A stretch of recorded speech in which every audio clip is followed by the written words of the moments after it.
For most of us, 95% of the time, we're playing music here in our offices and bedrooms and living rooms, and it may be satisfying and wonderful, but we're missing out. If music is a language, which it is, we've been talking to ourselves. It's been a solo performance by ourselves and to ourselves. And like I said before, that may be satisfying and wonderful, but we're missing out. If music is a language, there is tremendous joy in sharing it with others, and not just being solo up on a stage, but in conversation, in a musical conversation, and playing with others, and looking at another musician in the eye, just like we do when we speak, and listening to them, and then saying something ourselves.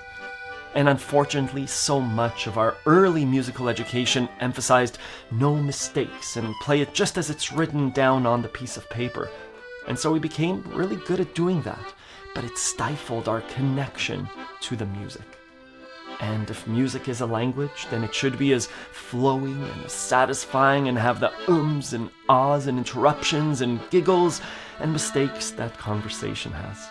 And how we do that is by understanding music. Not just reading it, not just playing what's on the paper in our bedrooms and offices, but through understanding a musical genre. Understanding a set of chords so that we can express them, not just through our fingers, but through our entire body.